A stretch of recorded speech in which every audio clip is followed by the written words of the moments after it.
दोस्तों, आज इस वीडियो में हम समझेंगे कि जो ग्लोबल ऑर्गेनाइजेशंस होती हैं, चाहे वो एससीओ हो, चाहे वो ब्रिक्स हो या सार्क हो, इनको अगर डीफंक्ट करना होता है तो बड़ी बड़ी कंट्रीज़ कैसे काम करती हैं।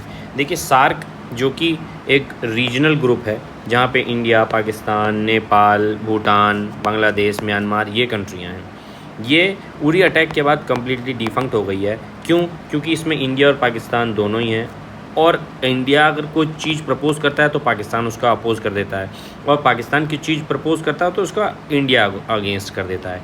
तो सार्क जो है ये एक रीजनल डेवलपमेंटल बॉडी से ज़्यादा एक रीजनल ब्लॉकेट बन चुका है। उसी तरीके से देखिए, एससीओ का मैं आपको बताता हूँ। एससीओ एक ग्रुप है जो कि बेसिकली 9 कंट्रीज़ का ग्रुप है। मैं आपको यहाँ पे नाम नहीं बताऊँगा, नाम लिखे हैं, आप पढ़ लो। मैं आपको एक कोर कॉन्सेप्ट समझाने की कोशिश कर रहा हूँ। देखो, इसमें क्या है, ये जो सेंट्रल एशियन पार्ट है, ये यहाँ की कंट्रीज़ इसमें ज़्यादातर मेंबर्स हैं, जिसमें रशिया है, कज़ाकिस्तान है, उज़्बेकिस्तान है, ईरान है, पाकिस्तान है, इंडिया, चाइना और किर्गिस्तान, तजाकिस्तान।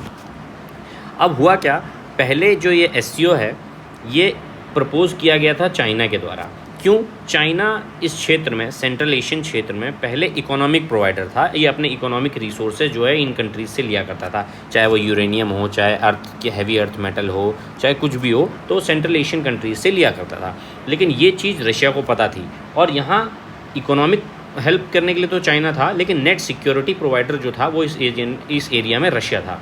लेकिन रशिया को ये बात पता थी कि हम अपने जो नेट सिक्योरिटी प्रोवाइडर का स्टेटस खो देंगे नियर फ्यूचर में अगर यहाँ पे चाइना स्ट्रॉन्ग हो गया। तो एससीओ ग्रुप को कैसे डिफंक्ट करा जाए, इसके लिए रशिया ने दिमाग लगाया। तो वो दिमाग ये था, जब चाइना का प्रेजेंस बहुत ज़्यादा बढ़ने लगा और चाइना अपनी सिक्योरिटी जो पॉलिसीज़ था वो इस एरिया में क्लेम करने लगा, तो चाइना ने बोला जो यह हमारा ग्रुप है एससीओ ग्रुप, इसमें एक काम करते हैं, हम पाकिस्तान को ऐड करते हैं, क्योंकि पाकिस्तान एक बहुत बड़ा प्लेयर है इस रीजन में। और चाइना की जो पॉलिसीज़ थी वो इंडिया के थोड़ा ऑपोजिट तो नहीं, ये तो नहीं कहेंगे ऑपोजिट में थी, लेकिन हाँ फ्रिक्शन में ज़रूर थी।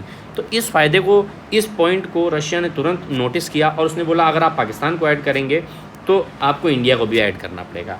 और क्योंकि इसका एक रीजनल जो है टेररिस्ट एंटी टेररिस्ट ऑर्गेनाइजेशन भी है, जिसको बोला जाता है रैट्स, रीजनल एंटी टेररिस्ट, ये एक ऑर्गेनाइजेशन है जो कि एससीओ के अंदर आता है, जिसका हेडक्वार्टर ताशकंद में है।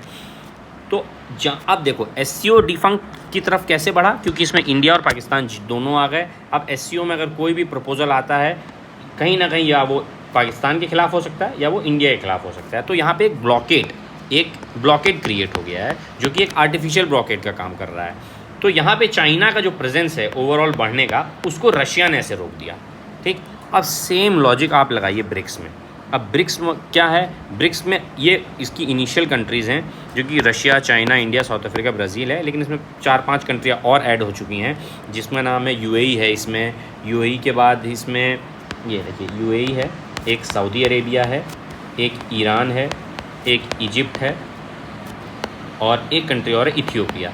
अब आप नोटिस करिए, जैसे इंडिया और पाकिस्तान एससीओ में था, वैसे ही सऊदी अरेबिया, यूएई और ईरान इस ग्रुप में आ चुके हैं।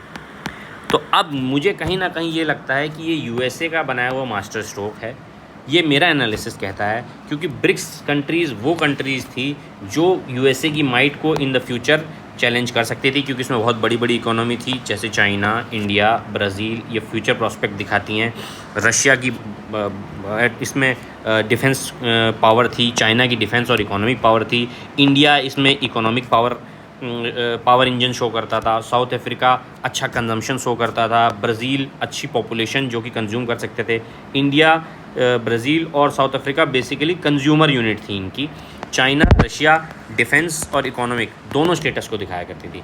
लेकिन जैसे ही यूएस को पता लगा, उसने 20 साल आगे सोचा, और उसने सोचा अगर अब इस ऑर्गेनाइजेशन को हम डिफंक्ट नहीं करेंगे तो ये हमारी माइट को चैलेंज कर सकता है। तो उसने क्या करा, सबसे पहले जब इंडिया, चाइना, रशिया इन्होंने ईरान को इसमें ऐड करवाया, क्या कहते हैं, ब्रिक्स मेंबर में, तो कहीं ना कहीं मुझे लगता है ऐसा जो प्रपोज़ल है वो यूएसए की तरफ से यूएई और सऊदी अरेबिया को ज़रूर आया होगा कि इस ग्रुप के लिए आप भी अपने आप को एक पोटेंशियल मेंबर की तरह पोजेस करो और बताओ कि नहीं, इस रीजन में सिर्फ यही ईरान ही नहीं है, हमें भी आना है।